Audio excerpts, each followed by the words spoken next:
Our channel doesn't promote any violent, harmful, or illegal activities. All content provided by this channel is meant for an educational purpose only.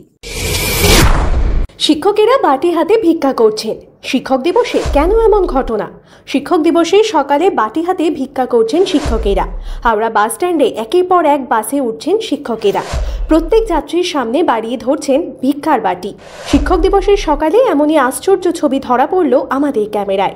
আজ 5ই September শিক্ষক দিবসে বাটি হাতে প্রতীকী ভিক্ষাবৃত্তি করলেন lab অ্যাসিস্ট্যান্টরা। শিক্ষা মিশনের অন্যতম ন্যাশনাল স্কিলস কোয়ালিফিকেশন ফ্রেমওয়ার্ক বা NSQF ল্যাব অ্যাসিস্ট্যান্টদের অভিনব প্রতিবাদ হাওড়া বাস স্ট্যান্ডে। বৃহস্পতিবার দুপুরে বাটি হাতে ভিক্ষাবৃত্তি করেন তারা। বাটি হাতে প্রতীকী ভিক্ষা করে শিক্ষক দিবসে প্রতিবাদ জানালেন তারা। কয়েক দফা দাবিতে এদিন তাদের এই ভিক্ষাবৃত্তি। ল্যাব অ্যাসিস্ট্যান্ট অমিত রায় বলেন, আজ শিক্ষক দিবস, তার মধ্যেই 37 মাস ধরে আমরা কর্মহীন। 2018 সালে আমরা সরকার এবং সরকার পোষিত স্কুলে ল্যাব অ্যাসিস্ট্যান্ট পদে চাকরি পাই। 2021 সালে সেপ্টেম্বর মাসে কোনো কারণ ছাড়া 218 জন ল্যাব অ্যাসিস্ট্যান্টকে ছাঁটাই করা হয়। এই ব্যাপারে কারিগরি দপ্তর সহ বিভিন্ন জায়গায় জানানো হয়েছিল, কিন্তু কিছু দুর্নীতিপরায়ণ আধিকারিকদের জন্যই কিছুই হয়নি। সেই কারণেই এদিন ভিক্ষাবৃত্তি করতে বাটি হাতে বেরিয়েছি। হচ্ছে আমরা আজ যেখানে আজকে গোটা পশ্চিমবঙ্গ জুড়ে তথা ভারতবর্ষ জুড়ে শিক্ষকদেরকে সম্মান করা হচ্ছে, আজকে শিক্ষক দিবস। সেইখানে আমরা দীর্ঘ 37 মাস ধরে কর্মহীন।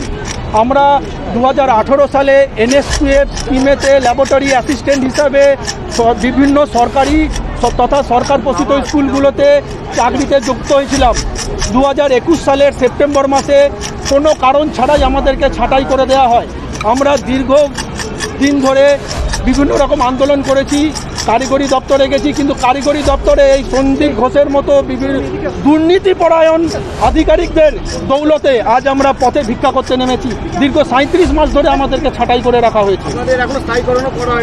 স্থায়ীকরণ কোথায়? চাকরিটাই তো নেই, স্থায়ীকরণ দূরের কথা। যেখানে মাননীয়া দিদি বারবার করে বলছেন আমার রাজত্বে কেউ কর্মহীন হবে না, সেইখানে কোন যুক্তিতে 218 জন ল্যাব অ্যাসিস্ট্যান্টকে ছাঁটাই করা হলো? আপনার নাম বলুন। আমার নাম অমিত রায়, আমার বর্ধমানে বাড়ি। আমি তালিত গৌরেশ্বর হাই স্কুলে রিটেল সেক্টরের ল্যাব অ্যাসিস্ট্যান্ট ছিলাম।